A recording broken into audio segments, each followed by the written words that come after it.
Right guys, I am back. I've been away from the channel for a few days. I decided to travel to Manchester, spend a few days there, watch Manchester United, go to Old Trafford for the first time ever in my life, which was amazing, such a great experience. I got back this morning, and I'll be honest, whilst I was away, whilst I was watching the United game versus West Ham, I really learned one big thing, and that is that Manchester United are we are just absolutely terrible at football. Now, I already knew that before I went, but it was something about being at that West Ham game, which was particularly poor, by the way.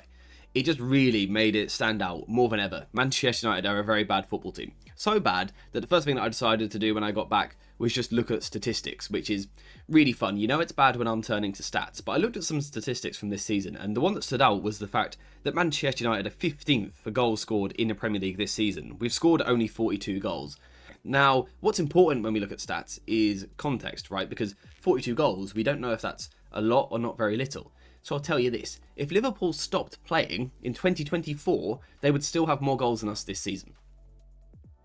Yeah, that's a problem. Luton Town from last season in the Premier League, you remember them, right? They scored 52 goals in the season. So that means unless United score 10 in the next two Premier League games, we're going to end up with less goals this season than what Luton had last year. By the way, that Luton squad has just been relegated down to League One.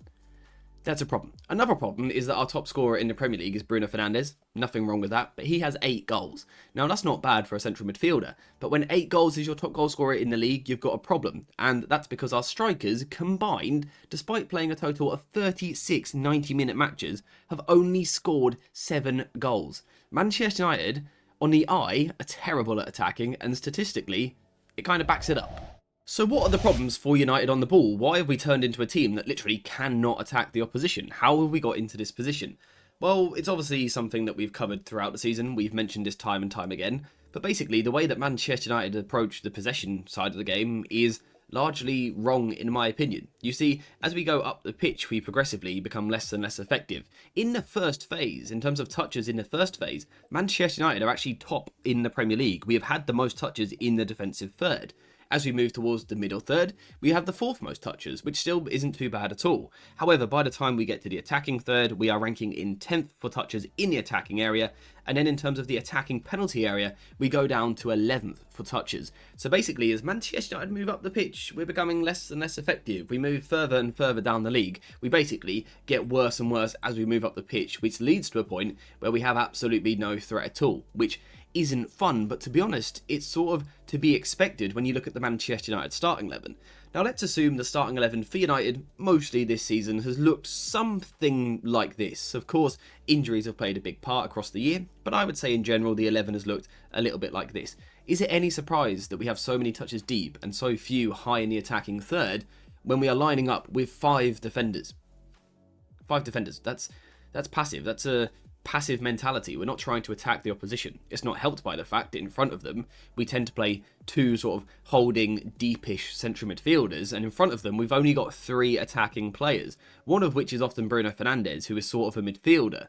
So there is an argument for United only having 2 proper out and out forwards in the starting 11. Of course we're going to have attacking problems.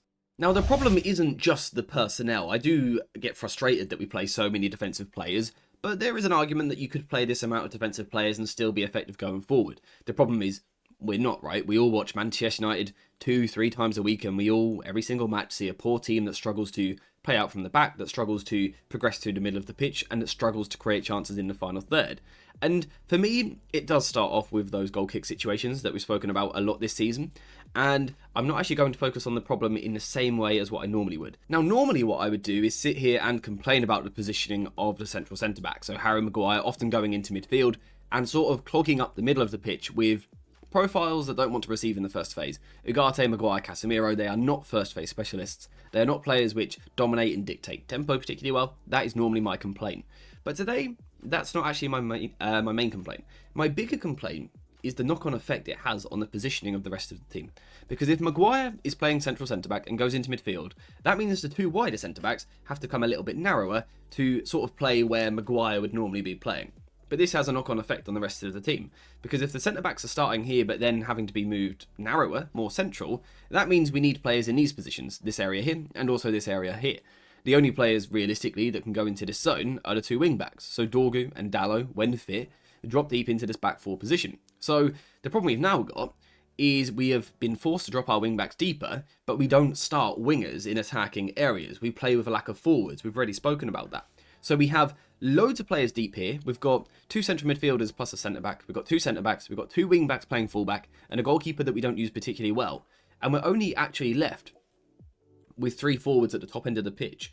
But these 3 forwards don't exactly split wide and really stretch the opposition and pin the opposition back. We sort of float in these areas here. So this is the first problem for me. In the first phase, not just the profile of player playing here, but the knock-on effect it has on the rest of the team. Manchester United get themselves into a position where Dalot might have the ball here, and we might go into the feet of Garnacho.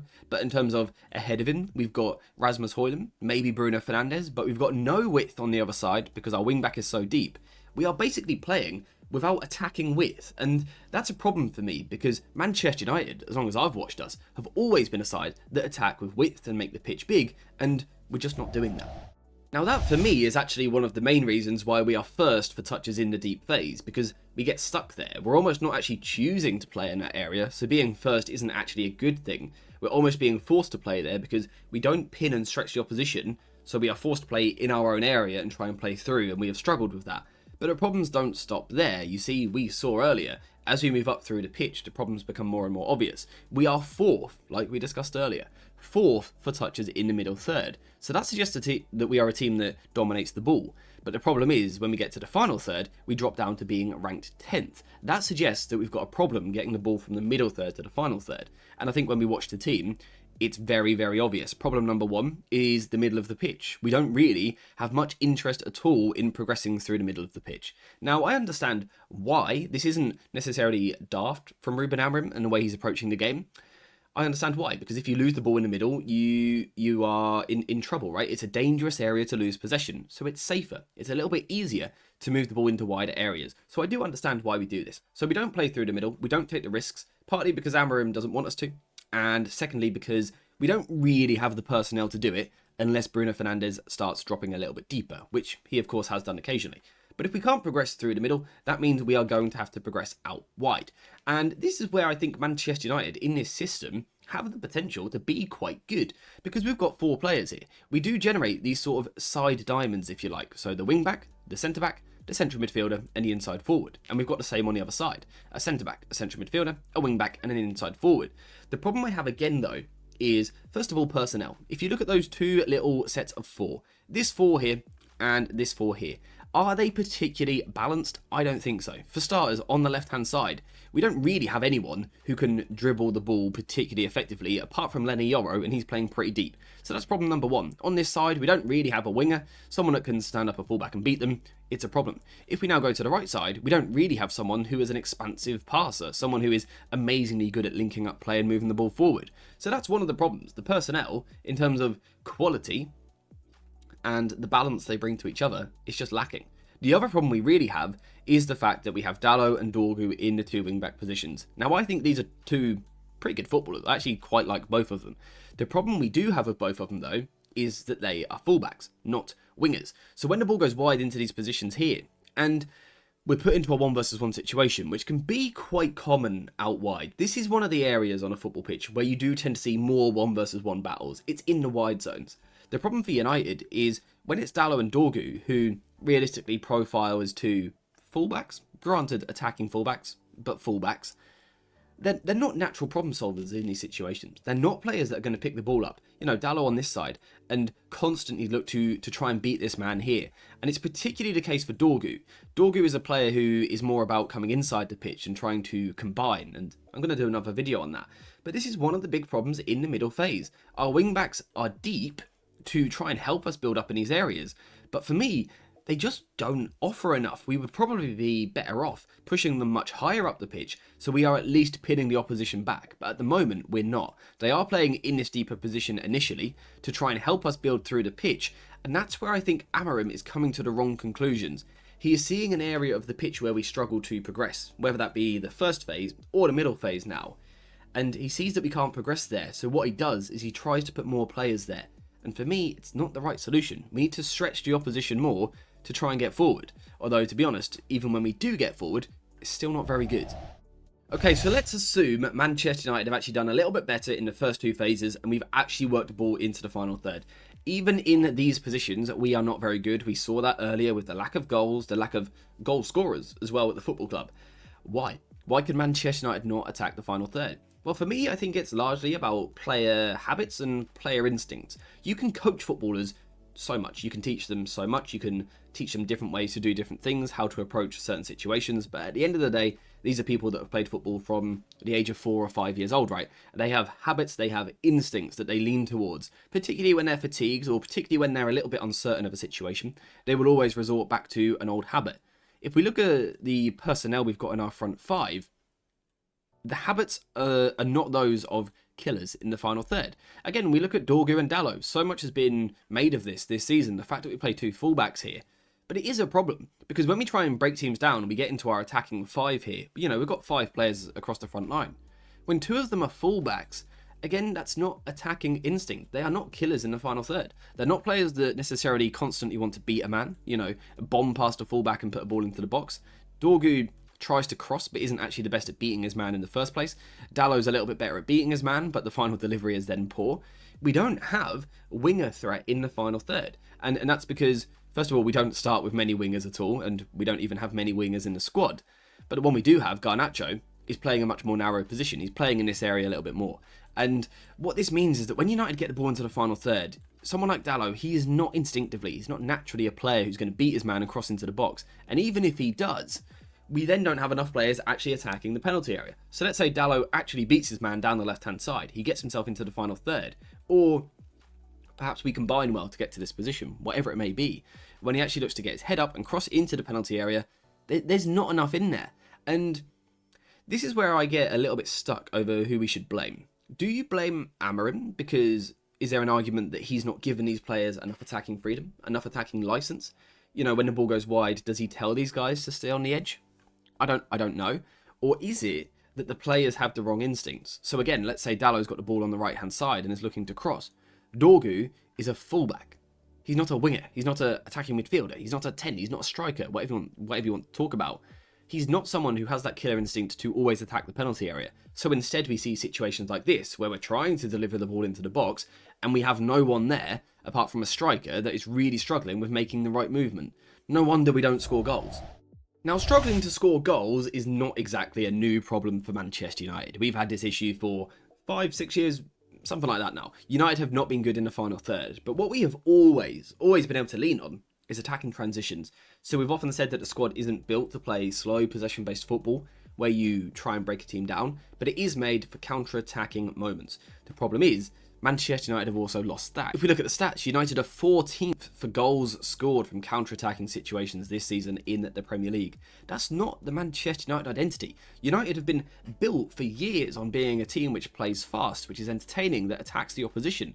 And currently we don't have that. I think the West Ham game at the weekend was a brilliant example of this, because Manchester United got into a position where we could counter-attack with Ahmad, but what he does is he turns around and he plays backwards. He moves the ball backwards. Obviously, Ugarte makes a horrendous individual error. It's awful from him. I don't know what he's doing. But it all comes from initially United not having transitioning threat, not having the ability to counter-attack. And I think a lot of that comes from the system that we play. You see, because we play wing-backs, not full-backs and wingers, we don't have that much wide options, wide threats when we look to counter-attack. So let's say we defend in our back five like this, and often, you know, our wingers are going to come deep in as well and tuck into a sort of 5-4-1 shape. When we do win the ball back, we get the ball to Højlund, or maybe we get the ball to one of our midfielders like Ugarte. We really struggle to have immediate width. That was the problem that Ahmad had in that clip earlier. When he gets the ball here, yes, Mason Mount is in front of him and he is an option, but he's not immediately in the wide zone. And transitioning through the centre of the pitch is much more difficult, particularly when the opposition know that we're not going to trouble them out wide. They can overload the centre and basically just constrict us in the middle, and we can't attack through that area. So basically what I'm saying is we're struggling in the first phase, we're struggling in the middle phase, we're struggling in the final phase, and we're also struggling in transitions. That's why I said United, right?